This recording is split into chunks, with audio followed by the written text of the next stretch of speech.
Guys, alam niyo ba yung history ng Sagala? Ito na, ang Sagala ay kilala rin bilang Santa Cruzan ay isa sa pinakasikat na at makulay na tradisyon dito sa Pilipinas tuwing buwan ng Mayo. Parte ito ng tinatawag na Flores de Mayo. Ang ibig sabihin ay Flowers of May o pag-aalay ng bulaklak kay Mama Mary. Noong panahon ng Kastila, dinala nila sa Pilipinas ang tradisyon ng pagdadasal at pag-aalay ng bulaklak para kay Mama Mary at sa tuwing Mayo.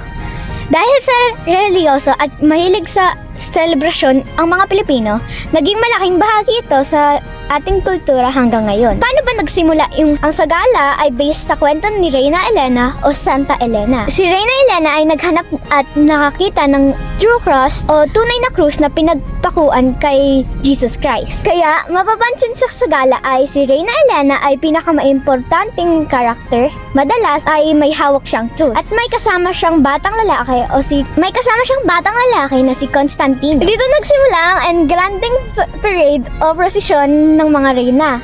Ano ang Flores de Mayo? Ang Flores de Mayo ay buong buwan na celebration tuwing May kung saan nag-aalay ng bulaklak kay Mama Mary. Nagdadasal ng rosary, may mga church activities at kantahan at community gathering. Tapos sa huling part ng May, doon ginagawa nila ang Santa Cruzan o Sagala.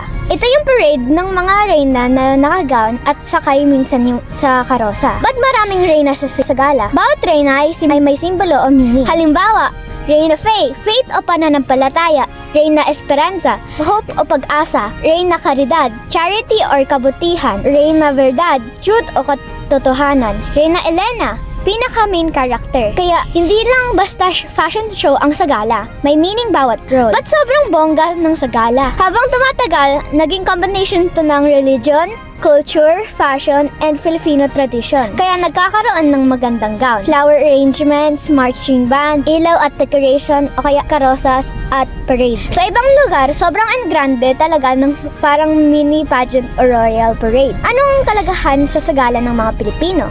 Importante to dahil nagpapakita ng faith kay Mama Mary, nagpapasama-sama sa community, parte ng kulturang Pilipino, tradition na pinapasa sa next generation.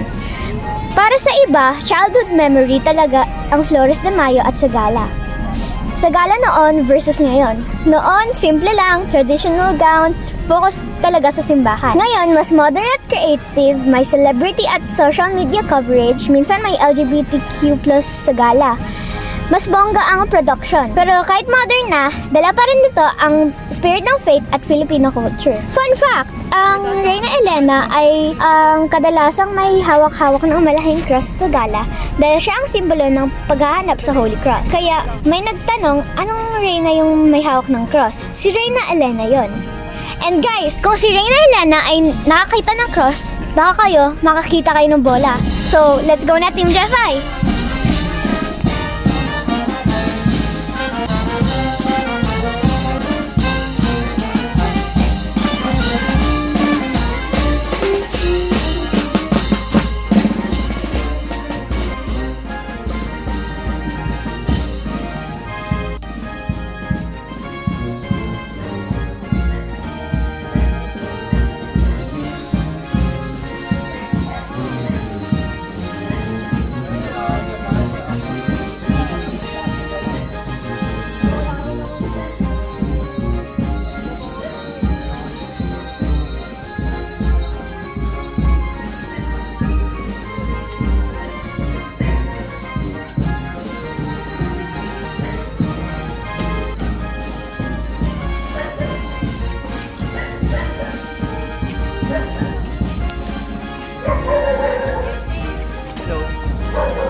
Ay, water girl ka, mabigat yan, Day.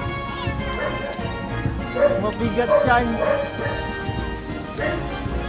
Hoy, napaa mo na, Day. Hindi ka na makakalakad na maayos.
Facebook ka lang.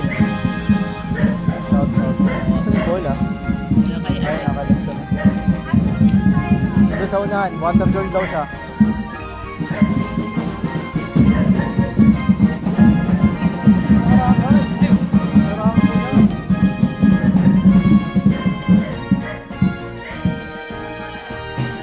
Nakay Jello.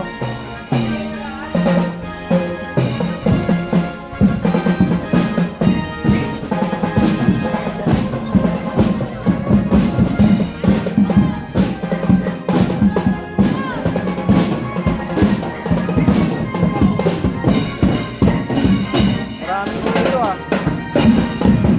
Maraming video.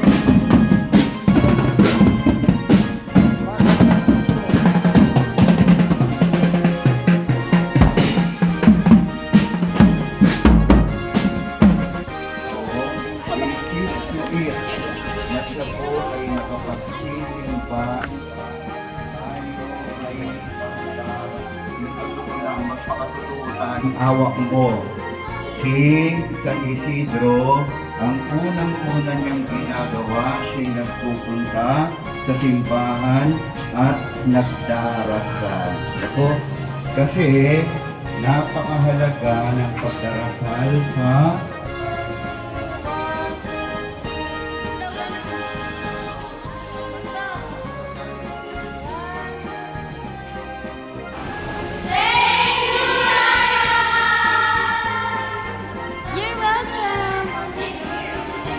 Team Jeffy, kung nakaabot kayo dito sa part ng video na to, so pwede kayo makakuha ng chance na kayo yung makakuha ng bola. Si Reyna Elena nakahanap ng True Cross, and kayo baka kayo yung makakuha ng bola. So let's go! Ay, let's go Team Jeffy. Awad yung key.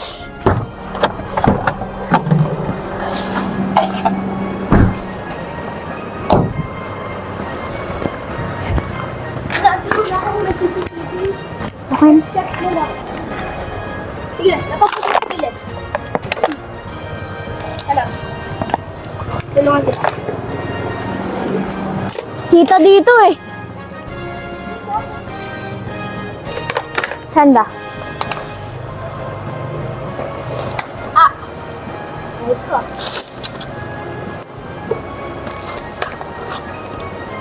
Okay. May labi yan. Hindi ko na labi ito.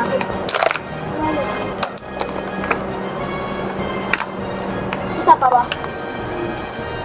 Kita. Oo.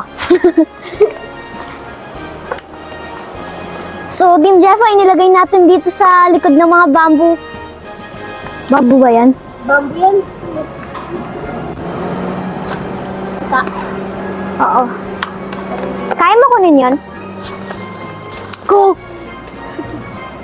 Ayun na, may nakadrop na. Ano?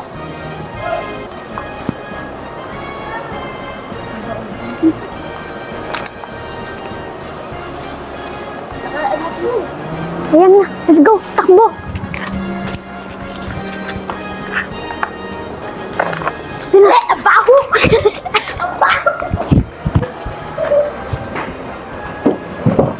So ayun Team Jeffy, thank you na lang sa pag-watch dito sa pinaka-end. Kung alam niyo tong lugar na to, puntahan niyo na agad. And kung kayo yung nakakuha bola, mag-post kayo ng picture ng picture niyo na hawak-hawak niyo yung bola sa comments. So alam na namin na may nakakuha na. So that's it Team Jeffy, I'm out.